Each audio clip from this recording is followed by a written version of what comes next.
വളരെയേറെ സ്ഥാനം പിടിച്ച നടിയാണ് ഗോപിക അനിൽ. സ്വാന്തനത്തിലൂടെ അഞ്ജലിയായി എത്തിയ ഗോപിക കുറച്ചൊന്നുമല്ല ആരാധക മനസ്സിൽ ഇടം നേടിയത്. ശിവാഞ്ജലി എന്ന് പറഞ്ഞാൽ പ്രേക്ഷകർക്ക് അത്രയും ഇഷ്ടമായിരുന്നു.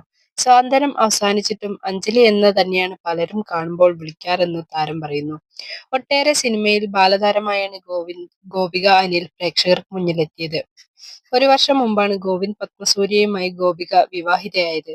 തന്റെ ജീവിതത്തിലെ എല്ലാ സന്തോഷ നിമിഷങ്ങളും ഗോപികയും ജിപിയും സോഷ്യൽ മീഡിയ വഴിയും യൂട്യൂബ് ചാനൽ വഴിയും പങ്കുവെക്കാറുമുണ്ട്. ഇപ്പോൾ ഇപ്പോഴിതാ താരങ്ങളുടെ ജീവിതത്തിലെ മറ്റൊരു സന്തോഷ വാർത്ത പങ്കുവച്ചിരിക്കുകയാണ്. ഗോപിക അനിലിന് സിനിമയിൽ നായികയായി അഭിനയിക്കാൻ അവസരം കിട്ടിയ കാര്യമാണ് താരങ്ങൾ പങ്കുവച്ചത്. സോഷ്യൽ മീഡിയയിൽ ഒരുപാട് ആരാധകരുള്ള കപ്പിൾസാണ് ഗോപികയും ഗോവിന്ദ് പത്മസൂര്യയും.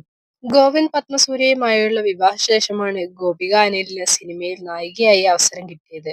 സുമതി വളവ് എന്ന സിനിമയിലാണ്